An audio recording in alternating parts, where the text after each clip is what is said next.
اور جو سنتیں اور نفل ہیں ان کے بھی بہت سے اجر و ثواب ہیں.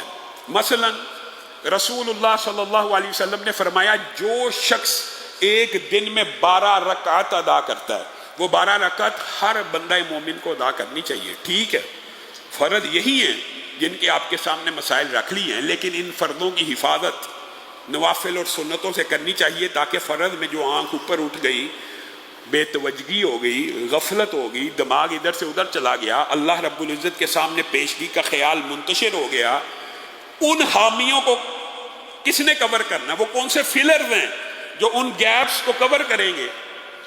تو وہ نوافل اور سنتیں ہیں. اسی لیے رسول اللہ صلی اللہ علیہ وسلم نے آپ کو یہ تلقین کی اور ترغیب دی کہ جو بندہ ایک دن میں 12 رکعت سنتیں ادا کرتا ہے، اور یہ سنتیں نہایت آسان اور ہلکی ہوتی ہیں فرض کی نسبت، کیونکہ فرض کے اندر ہر بندے کی طبیعت فرق ہوتی ہے اور وہ ہوتا امام کا پابند ہے.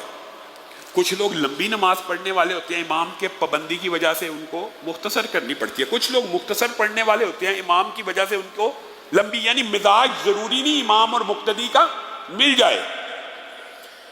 اس کے اندر تو آپ کی ڈیوٹی ہے، آپ نے امام کی پیروی کرنی ہے. لیکن جو نفل اور سنتیں ہیں وہ ہر بندے کی اپنے مزاج کے مطابق ہے، جتنا جی چاہے پڑھ لے، جتنا شارٹ کرنا چاہتا کر لے.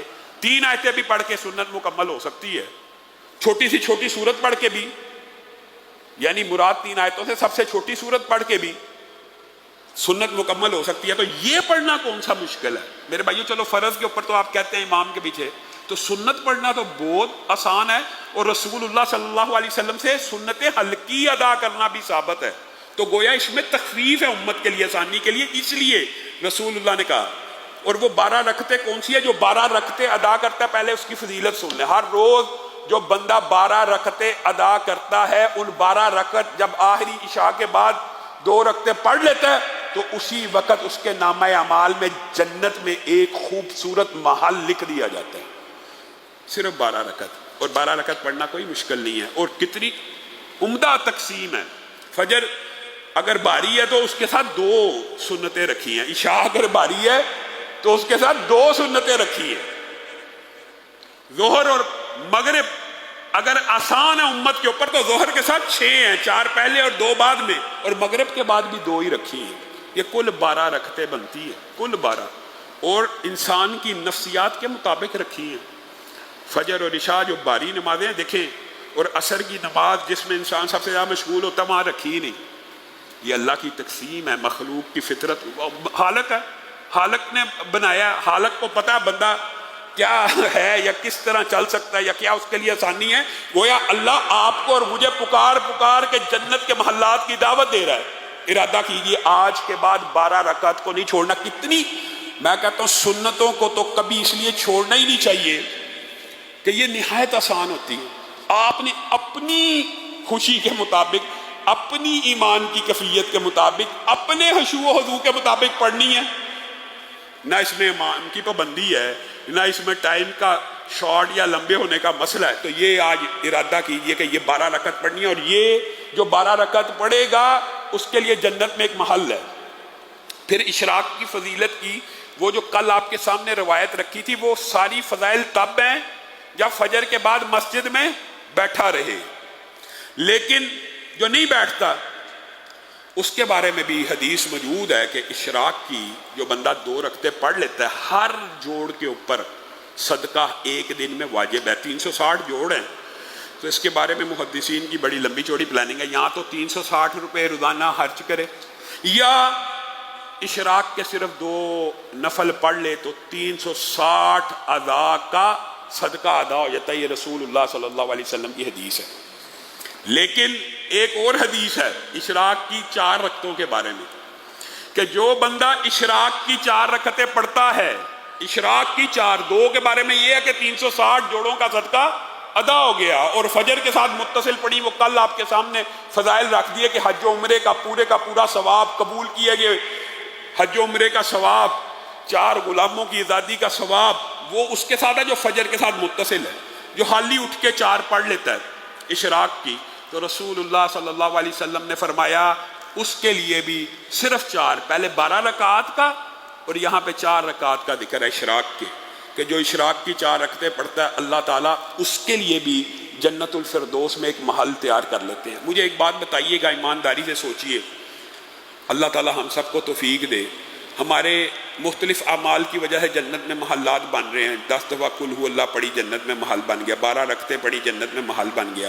ایک ماہ میں اوسطاً ایک مسلمان کے 100-200 محل جنت میں بن رہے ہوتے ہیں۔ جب وہ ایک آپ خود اندازہ لگا لیجئے کہ جب تک وہ مرے گا اس کے کتنے ہزاروں محلات بن چکے ہوں گے۔ تو جس کے جنت میں ہزاروں لاکھوں محل موجود ہوں، اللہ تعالیٰ اس کو عذاب دے گا؟ ہزاروں محلات تو تیرے انتظار کر رہے ہیں لیکن اللہ تجھے آگ میں ڈال دے گا؟ ہرگز نہیں۔ تو گویا یہ جنت کی بشارتیں ہیں کہ 12 رکعتیں پڑھو، محل بنا لو، جنت میں داخلہ انشاءاللہ مل جائے گا۔ محل تو بن گیا ہے، اس میں کوئی شک و شبہ ہے کہ رسول اللہ نے کہا 12 پڑھ لی تو بن گیا، 4 اشراق کی پڑھ لی تو بن گیا۔ آگے آئیے، جو بندہ چاہتا کہ جنت میں امن سے داخل ہو جائے، رسول اللہ صلی اللہ علیہ وسلم نے کہا اس وقت نماز پڑھ لے، اس کو ایسے محل کی بشارت ہے۔ جنت کا یہ اتنا خوبصورت محل ہوگا، رسول اللہ نے منظر کشی بھی کی ہے کہ جس کے باہر سے اس کا اندر کے سارے کمرے نظر آ رہے ہیں، اور جس کے اندرونی کمروں سے جنت کے باہر کے سارے مناظر نظر آ رہے ہیں۔ کس کے لیے ہے؟ جو اس وقت نماز قائم کرے جس وقت لوگ سو رہے ہیں۔ یعنی تہجد کی نماز صرف رمضان میں نہیں پڑھنی، اس کے علاوہ بھی مداومت کیجئے۔ اور ایک آخری نفل کے بارے میں آپ کے سامنے بات رکھ کے اپنی بات کو ختم کروں گا۔ انشاءاللہ کل سے نماز کی فرضیت باجماعت کی جو مسلمانوں کے اوپر، مردوں کے اوپر فرض ہے مسجد میں، اس حوالے سے گفتگو رکھیں گے۔ عبداللہ ابن عمر اور دیگر صحابہ سے یہ بات ثابت ہے، یہ قول یہ بھی ایک صحابی رسول کا ہے، لیکن وہی بات جب صحابی کسی عمل کا ثواب بیان کریں یا جنت جہنم کے احوال بیان کریں، وہ حدیث حکماً مرفوع ہوتی ہے اگر سند صحیح ہو۔